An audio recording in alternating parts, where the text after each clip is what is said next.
Jadi perlu masyarakat tahu, teman-teman semua tahu bahwa era saat ini tidak ada sekolah favorit. Sudah tidak ada ya. Sekolah itu semua sama, kesetaraan, setara baik akses maupun mutu.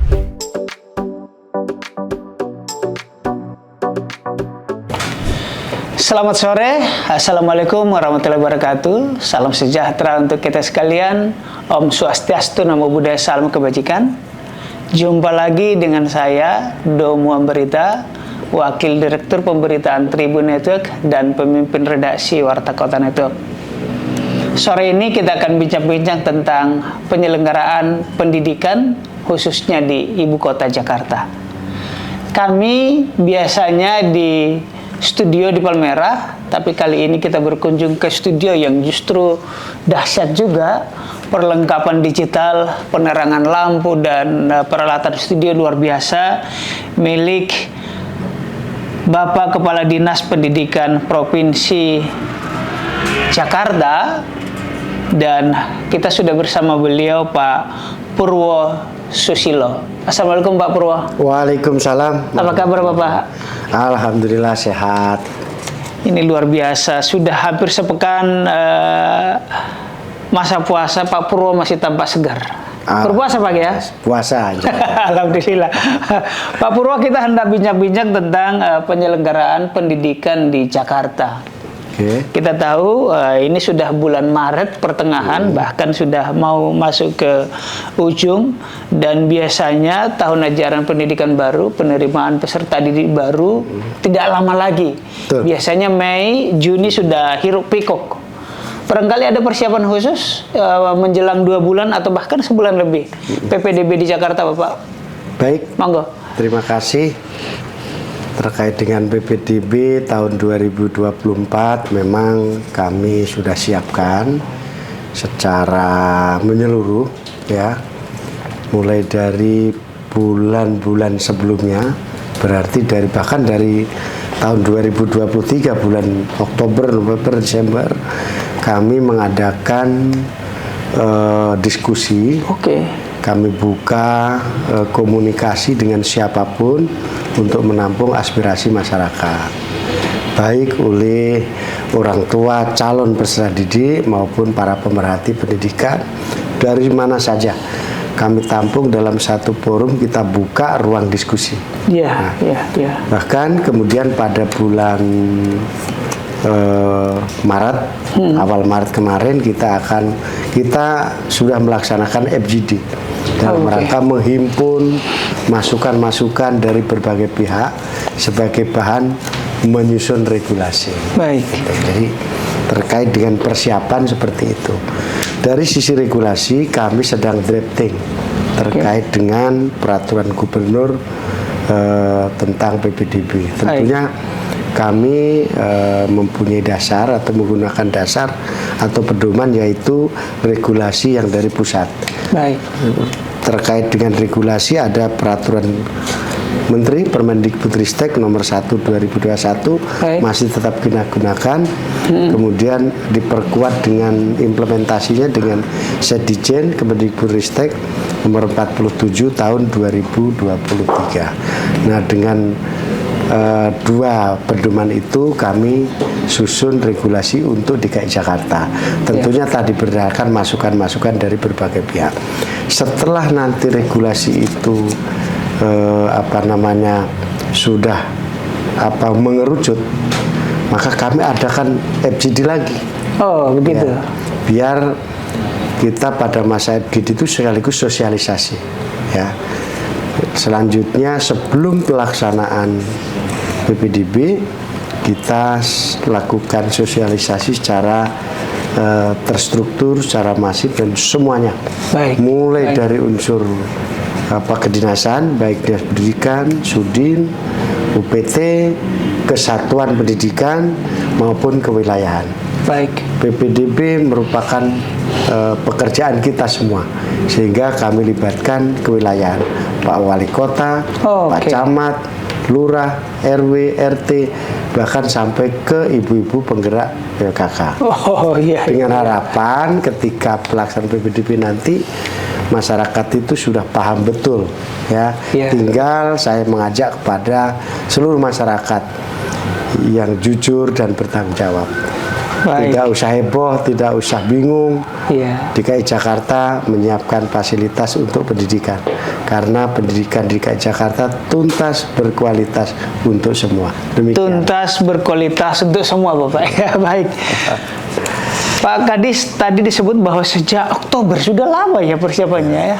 Keren ini. Nah, itu mengadakan FGD. Barangkali Bapak mungkin ada resum yang mau disampaikan. Apa sih yang diinginkan para orang tua atau stakeholder yang ikut di FGD itu jadi, barangkali? Baik, makasih. Masukan-masukan yang kami himpun itu rata-rata minta ditinjau ulang terkait dengan zonasi. Ya. Bahwa di Jakarta ini berbeda dengan provinsi lain. Kenapa? Memang secara geografis Jakarta itu berbeda. Kalau di daerah tidak ada yang namanya rumah susun ke atas, itu nggak ada. Iya. Tapi di Jakarta sangat memungkinkan seperti itu, bahkan banyak. Kemudian kalau di daerah juga sekolahnya di seberang kiri jalan, rumah penduduknya di seberang kanan jalan, tinggal nyebrang aja. Tapi di Jakarta nggak mungkin seperti itu. Bisa untuk mencapai sekolah itu bisa lintasannya sangat jauh. Bisa harus atur. Berputar arah dulu ya. Berbeda. Gitu. Dengan mempertimbangkan hal tersebut. Kemudian yang berikutnya, agar semua masyarakat yang tinggal atau berdomisili di Jakarta itu punya hak yang sama terkait dengan zonasinya. Karena di Jakarta juga masih ada sekolah kelurahan yang belum ada SMA-nya, kelurahan yang belum ada SMP-nya. Nah, untuk menyelesaikan permasalahan itu, maka kami buat zona prioritas 1, 2, dan 3. Begitu. Selain terkait dengan zonasi, maka masukan-masukan untuk perbaikan, untuk penyempurnaan di PPDB 2024 itu, masukan dari teman-teman, dari masyarakat itu terkait dengan prestasi.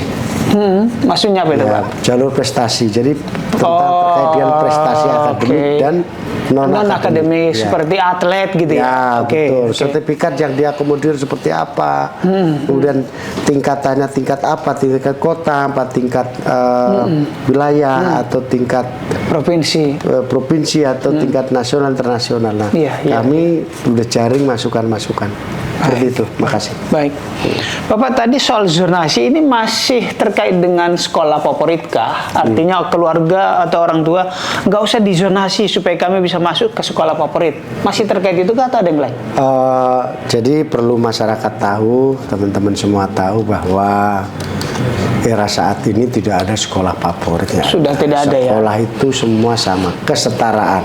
Setara baik akses maupun mutu. Sehingga tidak usah pilih-pilih ke sekolah tertentu.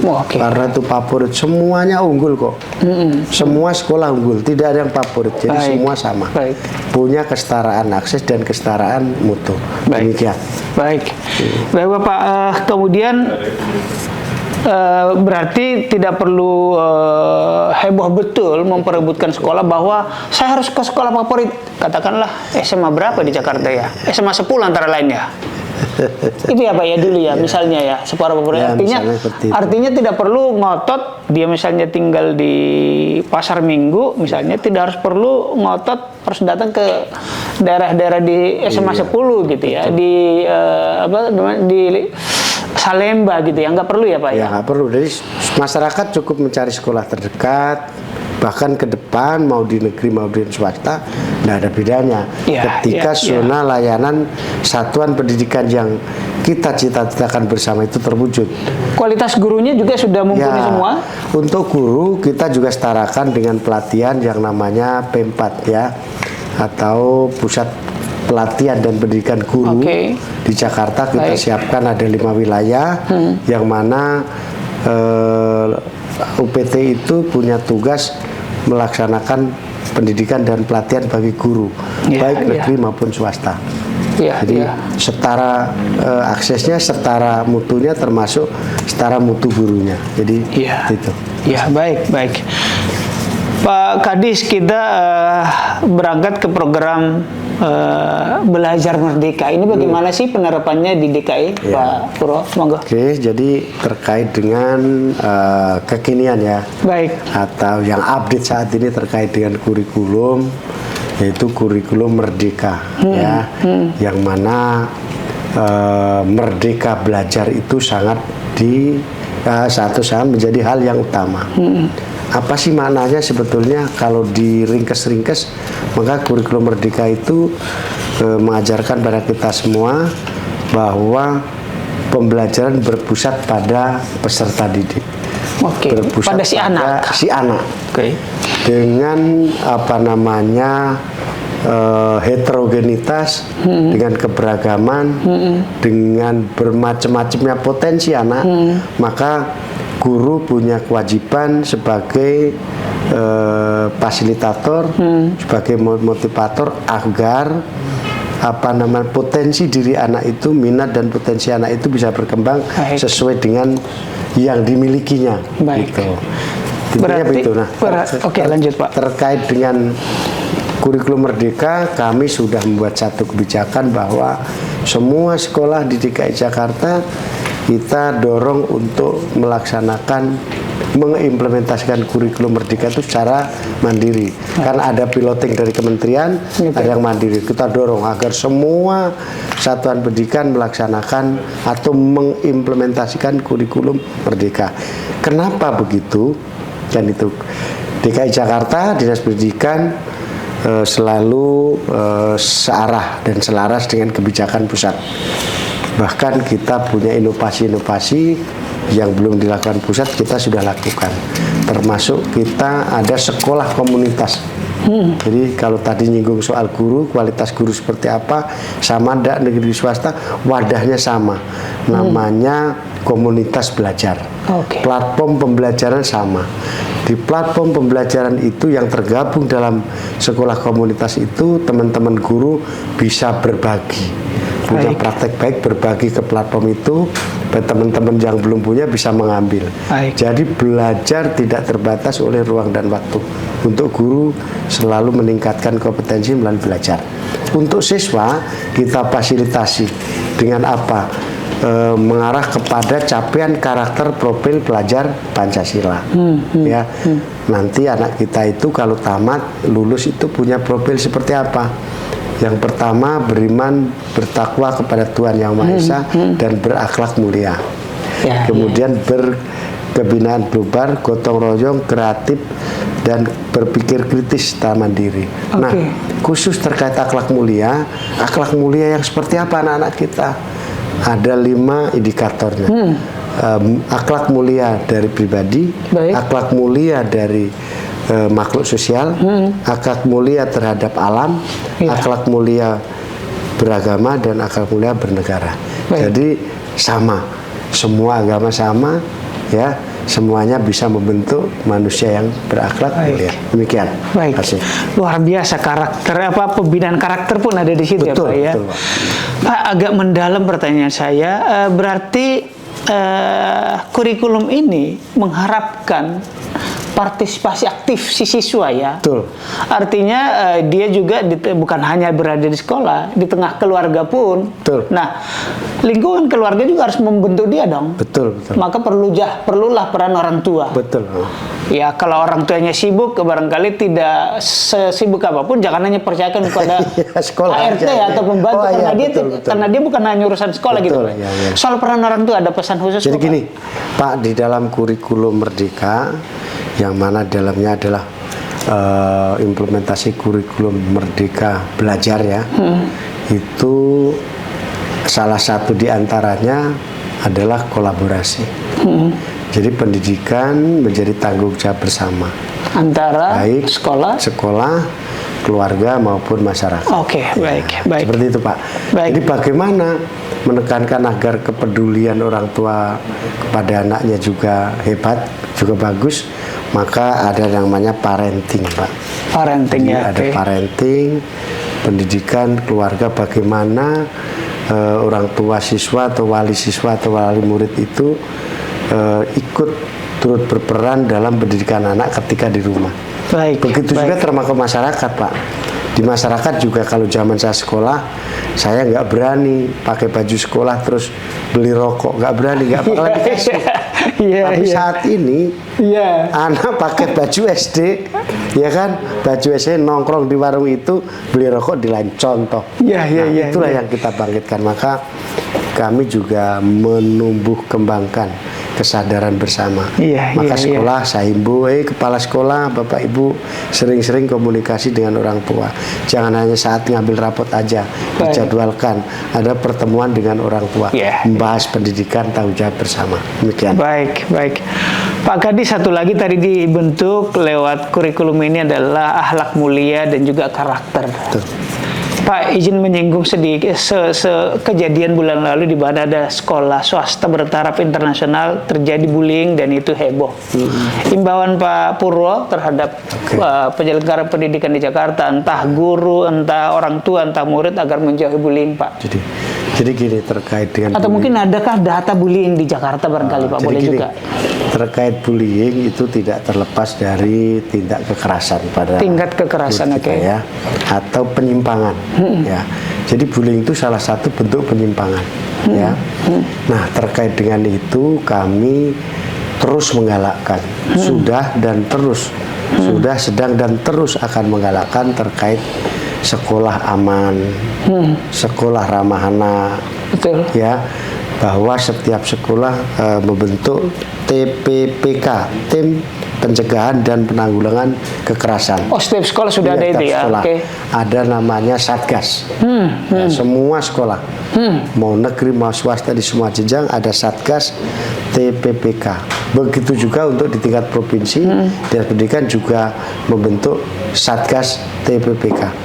Dengan harapan dengan ada Satgas itu nanti perlindungan pada anak kita yang menjadi korban bullying maupun dia melihat bullying segera lapor. Maka di kanal-kanal aduan di setiap satuan pendidikan kami siapkan. Kemudian yang berikutnya, terjadinya bullying itu merupakan penyimpangan, tidak penyimpangan, ya, hal yang nggak benar. Maka di selain membentuk Satgas itu kami juga menekankan pada pendidikan moralnya. Ya. Jadi guru agama, guru PKN, kalau dulu dia yang tanggung jawab kalau anak nakal, tapi kalau sekarang enggak, jadi satu kesatuan. Semua guru, guru harus betul memperhatikan bagaimana attitude anak. Berarti semua guru ada di dalam kurikulum tertulis maupun enggak memperhatikan anak. Betul, Pak. Nah, seperti dalam P5 profil pelajar Pancasila, ya. Pengembangan profil pelajar Pancasila itu kolaborasi dari lintas mata pelajaran. Baik.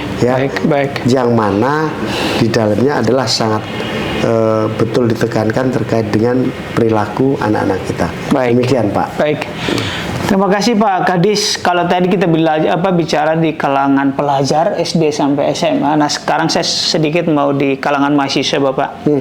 Jakarta kita tahu ada namanya fasilitas atau program Jakarta Mahasiswa Unggul atau Kartu Jakarta Mahasiswa Unggul. Betul. Yang sampai data kami per Maret ini orang yang mendaftar untuk mendapatkan ini beasiswa, Pak, ya. Antara lain semacam beasiswa, Pak, ya. Nah, itu sudah ada 11.470 orang. Tapi ada isu ini akan dihentikan kepada orang yang punya NIK Jakarta tetapi hanya kartu KTP tapi tidak tinggal di Jakarta. Ini mungkin ada informasi, Bapak? Jadi gini, kita harus pahamkan semua, ya, termasuk saudara kita masyarakat, termasuk saya dan mungkin Bapak atau teman semua, bahwa KJM itu program pemerintah DKI Jakarta yang termasuk bansos. Oh, berupa bansos. Bantuan sosial itu diberikan kepada orang yang tidak mampu. Baik. Ya. Amanat undang-undang udah jelas, kemudian surat edaran KPK udah jelas bahwa bansos itu diberikan kepada masyarakat yang tidak mampu. Yang tidak mampu itu yang seperti apa? Yang terdata di data terpadu kesejahteraan sosial di DTKS. Ya, seperti itu. Nah, yang terjadi di Jakarta sedang melakukan pendalaman ke lapangan untuk memastikan ketepatan sasaran. Agar tidak ada yang salah. Ya, orang mampu menerima. Itu dia. Ya. Kan ada juga mungkin ya, ada yang masuk ke DTKS, tapi kondisi rumahnya begini dan seterusnya. Jadi cek ya, cek fakta ya. Kami cek ke lapangan. Tidak ada Pemprov DKI Jakarta mengurangi anggaran, nggak ada. Oh baik. Ingin memastikan bahwa KJM itu diterima oleh orang yang berhak dan layak. Baik. Maka perlu kami adakan tinjauan atau pendalaman ke lapangan yang sekarang sedang berproses. Baik. Itu Pak. Baik Pak Kadis. Jadi clear, Sobat Warta Kota, tidak ada pemotongan, tetapi cek fakta di lapangan ya, turun ke lapangan. Pak, saya sudah mau makin ke ujung. Belakangan ini ada isu, karena kita tahu kan baru terjadi Pilpres, dan di Pilpres itu adalah makan gratis ya. Saya pribadi harus sampaikan, saya tidak pendukung program makan gratis. Saya pribadi harus sampaikan, karena utang pemerintah kita sudah terlalu banyak. Kalau terlalu banyak gratis nanti makin beban. Tapi bagaimana di DKI? Sudah siapkah DKI untuk menyelenggarakan makan gratis? Dan apalagi ada isunya bahwa dana BOS, bantuan operasional sekolah, akan dikonversi ke makan gratis. Monggo Pak. Oke, Pak, terkait dengan apa dan lain sebagainya termasuk makan gratis kan belum. Oke. Tapi yang perlu dipegang adalah DKI Jakarta itu selalu komitmen untuk melaksanakan dengan apapun kebijakan pusat. Baik. Tentunya disesuaikan dengan kekuatan di daerah. Itu Pak. Baik. Terima kasih. Baik. Terima kasih Pak Kadis. Pertanyaan penutup nanti sebelum di closing statement Bapak. Kami dari Warta Kota Network ada namanya semacam kontribusi sosial kami juga dalam pendidikan. Ada namanya Warta Kota Mengajar. Tahun lalu kami selenggarakan di 10 titik dengan mengundang 50 peserta dari berbagai 50 peserta dari 50 sekolah, dan tahun ini kami akan ada di 50 titik, jadi lebih masif lagi. Kami berharap Pak Purwo selaku Kadisdik ikut mendukung, dan karena ini sekali lagi adalah untuk peran kami untuk pembangunan kecerdasan bangsa. Apa tanggapan Bapak terhadap program ini Bapak? Baik, Warta Kota Mengajar bagi saya dan juga Dinas Pendidikan Provinsi DKI Jakarta merupakan satu hal yang luar biasa keren ya, banyak manfaat ya. Kami butuh itu. Baik Bapak. Kami butuh untuk membantu anak-anak kami agar mampu berkomunikasi dengan baik. Baik. Ya, mampu menjadi orang yang menyampaikan informasi dengan baik dan benar. Maka kami butuh, dan kami sangat mengapresiasi terkait kegiatan Warta Kota Mengajar. Demikian, terima kasih. Baik, terima kasih Pak Kepala Dinas.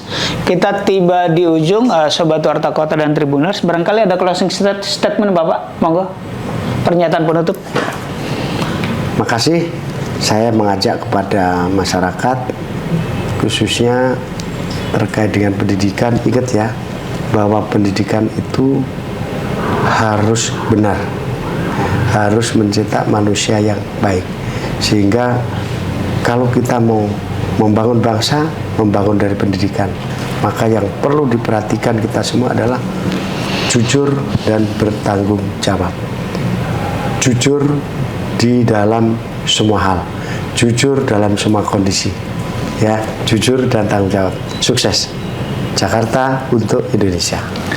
Baik, terima kasih Sobat Warta Kota dan Tribuners. Itulah bincang-bincang kami dengan Kepala Dinas PLT Kepala. Kita doakan supaya definitif Bapak.